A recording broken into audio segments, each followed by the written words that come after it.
صحابہ کرام رضوان اللہ علیہم اجمعین اور تابعین کی زندگیاں اللہ پر بھروسہ، استغفار، صدقہ اور برکت کے عملی نمونے ہیں۔ دولت اور اللہ کی رحمت کے حوالے سے ان کی زندگیاں ہمارے لیے بہترین مثال ہیں۔ حضرت عبد الرحمن ابن عوف رضی اللہ تعالی عنہ ایک جلیل القدر صحابی ہیں۔ دولت اور صحابت میں ان کی مثال دی جاتی ہے۔ حضرت عبد الرحمن ابن عوف رضی اللہ تعالی عنہ ان صحابہ میں سے تھے جنہیں اللہ نے بے پناہ دولت عطا فرمائی تھی، مگر ان کی زندگی استغفار، سخاوت اور توکل علی اللہ کا عملی نمونہ تھی۔ جب وہ ہجرت کر کے مدینہ آئے تو ان کے پاس کچھ بھی نہ تھا، مگر انہوں نے کہا مجھے بازار کا راستہ دکھا دو۔ انہوں نے محنت، ایمانداری اور اللہ کے فضل پر بھروسہ کرتے ہوئے کہتے ہیں تجارت کی اور بے حد مالدار ہو گئے۔ لیکن ان کی دولت نے انہیں بخل میں مبتلا نہیں کیا۔ انہوں نے کئی بار اپنی دولت اللہ کی راہ میں خرچ کی، یہاں تک کہ ایک بار پورا تجارتی قافلہ اللہ کی راہ میں صدقہ کر دیا۔ وہ فرمایا کرتے تھے مجھے ڈر ہے کہ میری دولت کا حساب روز قیامت نہ روک لے، کاش میں اتنا ہی حاصل کر پاتا جتنا ضرورت کے لیے کافی ہو۔ حضرت ابو ہریرہ رضی اللہ تعالی عنہ اکثر بھوک کے عالم میں ہوتے تھے، مگر اللہ کے ذکر اور استغفار کو نہیں چھوڑتے تھے۔ ایک مرتبہ وہ سخت بھوکے تھے۔ انہوں نے نبی کریم صلی اللہ علیہ وآلہ وسلم سے عرض کیا۔ آپ صلی اللہ علیہ وآلہ وسلم نے انہیں گھر بلایا اور دودھ کا ایک پیالہ دیا، مگر پہلے سب صحابہ کو پلانے کا حکم دیا۔ جب سب نے پی لیا تو آخر میں حضرت ابو ہریرہ رضی اللہ تعالیٰ عنہ کے لیے بھی بچ گیا اور وہ سیر ہو کر پی گئے۔ بعد میں وہ فرمایا کرتے تھے میں نے جب بھی استغفار اور ذکر میں کثرت کی، اللہ نے میری ضروریات پوری کر دی۔ حضرت حسن بصری رحمۃ اللہ علیہ یہ تابعین میں سے ہیں۔ ان کا قول ہے جو بہت مشہور ہے کہ جب ایک شخص ان کے پاس آیا اور روزگار کی تنگی کی شکایت کی تو انہوں نے فرمایا کثرت استغفار کرو، کیونکہ اللہ نے فرمایا ہے استغفار رزق میں کشادگی کا سبب بنتا ہے۔ ان کے پاس ایک اور شخص آیا جس نے اولاد نہ ہونے کی شکایت کی تو انہوں نے اسے بھی استغفار کی تلقین کی۔ ایک اور شخص بارش نہ ہونے کی شکایت لے کر آیا تو حضرت حسن بصری رحمۃ اللہ علیہ نے اسے بھی استغفار کرنے کو کہا۔ حضرت عمر بن عبدالعزیز جو بہت بڑی شخصیت ہیں اور 5ویں خلیفہ راشد بھی انہیں کہا جاتا ہے۔ حضرت عمر بن عبدالعزیز رحمۃ اللہ علیہ کی خلافت میں عدل و انصاف کی برکت سے اتنی دولت آئی کہ بیت المال میں کوئی زکوٰۃ لینے والا نہ رہا۔ وہ ہمیشہ استغفار اور اللہ پر بھروسے کو دولت کی اصل وجہ بتاتے تھے۔ انہوں نے فرمایا جب کوئی قوم استغفار اور عدل کو اختیار کرتی ہے تو اللہ ان کے رزق کے دروازے کھول دیتا ہے۔ دیکھیے یہ تمام واقعات اس بات کی دلیل ہے کہ استغفار، صدقہ اور اللہ پر بھروسہ دولت اور رحمت کے دروازے کھول دیتا ہے۔ اگر ہم صحابہ اور تابعین کی سنت پر چلیں تو اللہ ہمیں بھی اپنی نعمتوں سے نوازے گا۔ لہٰذا رمضان المبارک کے آخری دنوں میں استغفار کی کثرت کریں، صدقہ دیں اور اللہ سے رحمت کی دعا مانگیں۔ انشاءاللہ دولت اور برکت نصیب ہوگی۔ اللہ تبارک و تعالی ہمیں صحابہ کرام رضوان اللہ علیہم اجمعین اور تابعین ان کے نقش قدم پر چلائے۔ اسی طرح ہم دیکھتے ہیں کہ حضرت علی رضی اللہ تعالیٰ عنہ دولت کے پیچھے بھاگنے کی بجائے محنت، توکل اور دعا کو رزق کی برکت کا ذریعہ سمجھتے تھے۔ آپ فرمایا کرتے تھے رزق تمہیں تلاش کر رہا ہے جیسے موت تمہیں تلاش کر رہی ہے، پس اللہ پر بھروسہ کرو اور حلال کمائی اختیار کرو۔ ایک مرتبہ ایک مزدور نے آ کر کہا میں سخت مشکلات میں ہوں۔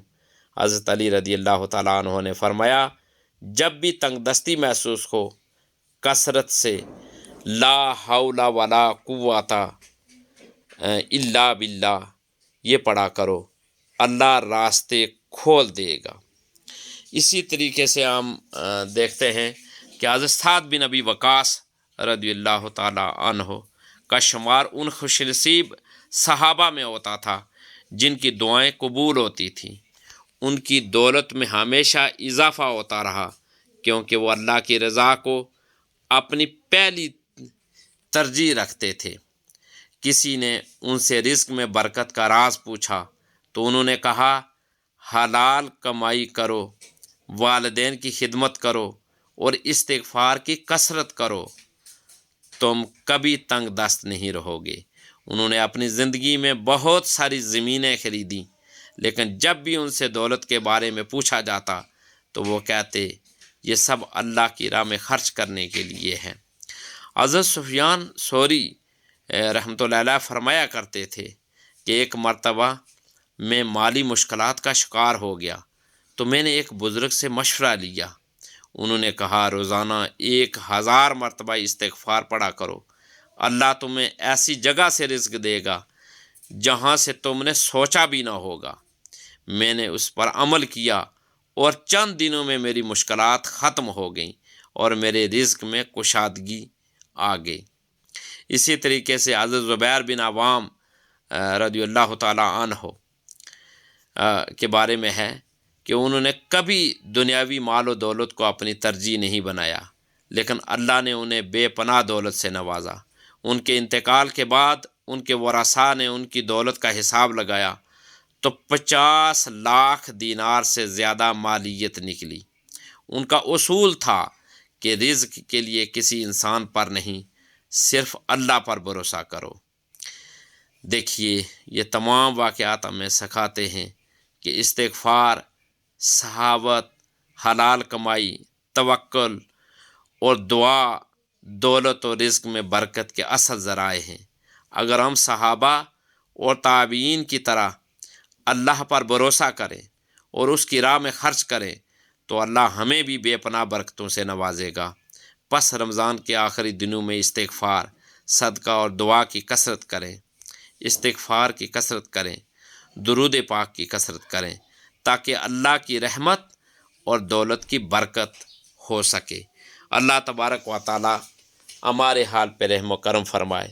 اس ماہ مقدس کے طفیل ہماری زندگی کی جملہ لغزشوں کو، کوتاہیوں کو، صغائر و کبائر گناہوں کو اللہ تبارک و تعالی اپنی رحمت کے صدقے اپنے پیارے حبیب حضور تاجدار کائنات صلی اللہ علیہ وآلہ وسلم کے صدقے معاف فرمائے اور اللہ تبارک و تعالی ہم سب پر کرم فرمائے۔ دین کی بات پھیلانا صدقہ جاریہ ہے، ثواب کی نیت سے ویڈیو کو شیئر ضرور کیجیے۔ جزاک اللہ۔